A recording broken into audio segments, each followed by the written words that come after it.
Soundbake. Hi everyone, welcome to Soundbake. It's me, Kirsten. Let's make some music and get it out there.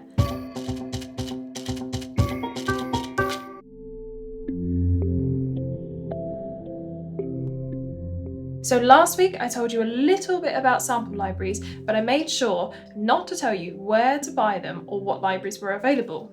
Now, the reason for this is because there is such a thing as sample library lust. And yes, we all struggle with it. Now, I'm sure we've all been in the position where we don't ever have to buy another sample library again because we've got everything that we could possibly ever want.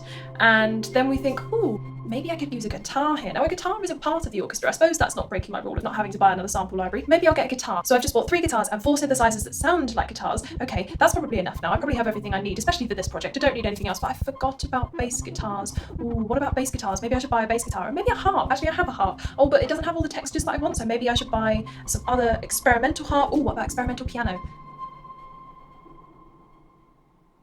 And we end up falling into this sample library lust cycle. We always should invest in ourselves, but that's very difficult to do when we're at the beginning of our careers and we don't necessarily have the biggest budget. Sometimes it is just very difficult to balance whether actually we do need it or we just have sample library lust. So today I really want to talk about 4 stages that you can break down the process of buying sample libraries into, and I want to give you some top tips for each stage that should help you to work out whether you actually need to buy this library or you could possibly just make the sounds with the things you already have. Maybe. It's a consideration. Stage 1 is stop. As soon as you think that you need to buy a sample library, stop. Do not do anything else. Do not go on the internet at all. Do not look at another sample library. Do not look at your emails. Just stop. Breathe. Now you can continue. You've obviously got to a point where you think that you're missing something in your collection and that you really need this one thing. But actually, have you already gone through your entire collection, or are you just guessing that you're missing this one thing? Do you already have something that will suffice? If so, don't buy anything. If you decide that you actually haven't got anything in your collection that will fit the bill of what this thing is that you need, fine. You probably need to go and find something to actually help you out. What is it that you actually need? Do you need just a guitar, or do you need an entire string section? Really pin down exactly what it is that you think that you're missing and then write it down. Be very specific. Say 1 guitar, not guitar or guitars. Just say, I need 1 of these. Write it down and we'll come back to it later. After you've established, do you actually need a sample library and what is it that you need? You're then moving on to stage 2. Which is to do your research. When I'm talking about doing your research, I'm not talking about going onto all of these different sample library companies and looking up all of the specific things that you've decided are what you need. I'm talking about, have you considered the other alternatives?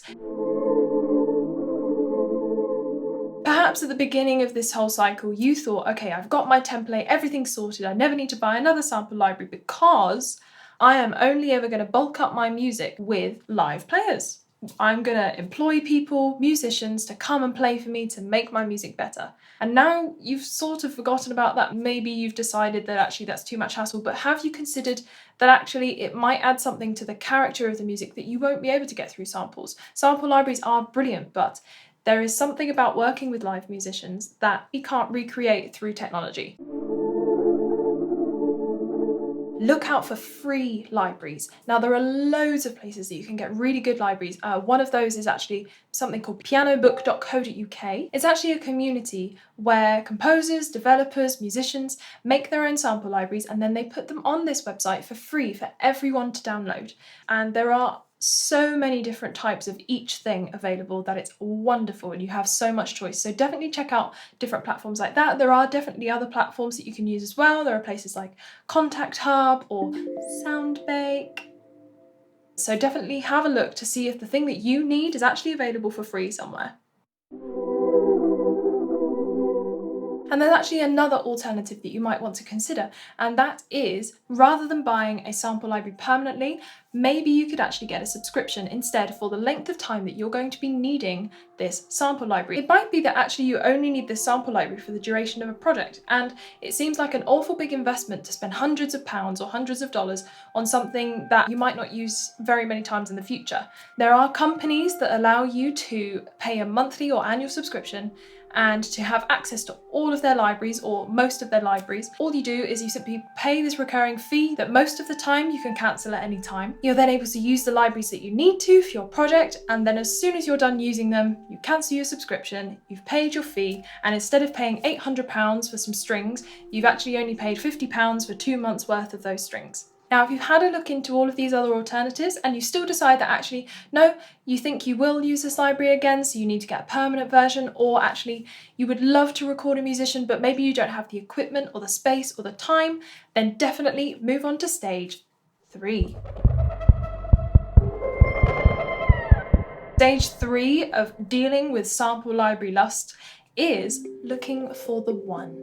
And when I say the one, I mean one. One sample library. I don't mean 10 that fit the bill, I mean 1. In stage 1, you wrote down the exact number of things that you would need to fit this project. You wrote down 1 guitar, or 1 solo cello, or a string section, not 4 ensemble patches, 1. Now, you might be feeling slightly hard done by when I say just buy 1, but you can buy more in the future. You don't need to buy everything right now. It's about working out what the right purchase is at every stage of this process and not spending loads of money that you don't need to spend. So now you're going to go and look for the one. You're going to go onto sample library websites and you're going to try and work out which one is the one. Now, there are 2 questions that you need to be asking yourself when trying to evaluate if the library that you found is the one. So the first one is, does this sample library inspire me? Is this going to make me work better because I now have a flood of ideas that have come from listening to the sounds within this sample library? Is this sample library integral to the way that I'm going to be working now because all of my ideas are being generated from the sound of this sample library? If that's the case, it's probably the one. And if you're sort of stuck finding one that you think might be right for you, a good thing to do is just to step back again and say, is buying a sample library actually going to make the quality of the music better? Or am I just trying to patch over something that I really need to rework instead? And if you do find your answer to that question is yes, it is just a quick fix, maybe you just want to go back to stage 1 and think, okay, well, what is it that I am actually missing in this project? And then you can reevaluate and go back to stage 2 and think, okay, maybe if I work with another creative or a collaborator or a musician, maybe this will help me not to be stuck anymore. And then eventually you'll get back to stage 3 if you do decide that you need to buy a sample library, and you can continue looking for the one. But maybe it's just worth asking yourself that question if you are stuck and you're looking through loads of libraries and not finding something you need. Okay, so now we've got to the most crucial stage, which is the final stage. So, stage 4 of dealing with sample library lust is stop. Again. I know, you found the one. You love this library. You're in love. You have sample library lust. And now you need to stop again before you press the buy button. Do not buy this sample library as soon as you see it. Don't. Because what happens if you wake up the next day and you think, actually, this other library that I saw, that was really the one. That was actually better than the one that I've just bought. And I can't return this sample library because it's a sample library. There's nothing wrong with it. I've made the purchase and I can't return it. What am I going to do? So the point is, you have found the one and that's wonderful, but you need to stop and slow down again.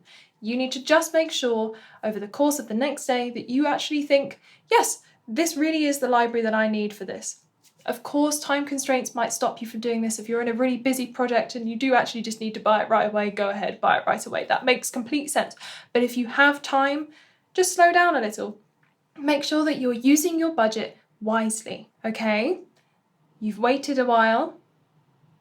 Now is the fun part. You can buy the sample library that you really want. That's amazing. Go ahead, buy it. Great. Now, turn off the internet if you have to. Get off of that sample library website. Do not buy another library. You've bought one. Love and cherish this library. Do not buy another one. You have one. Use it. Finish your project. You can always buy another one at another time, but don't buy another one straight away off of the high of your sample library last purchase. So just enjoy the sample library that you've bought and use it to make music that is wonderful, and use it to make the music that you intended to use it for at the beginning of these 4 stages. So I hope this process is going to help you when you come to buying libraries in the future. Just remember that it's about making smart purchases at the beginning of your career.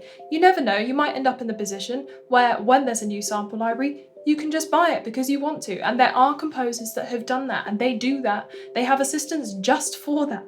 They say, as soon as a new sample library is released, every week I want you to scroll through all of those new ones and buy them.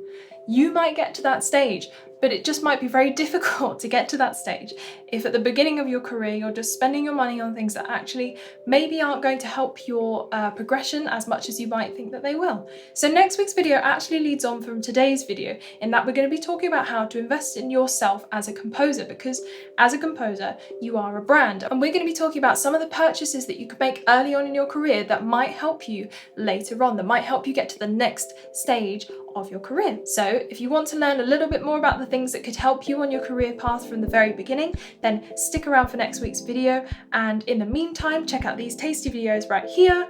Thank you for watching. I'll see you next time. Bye.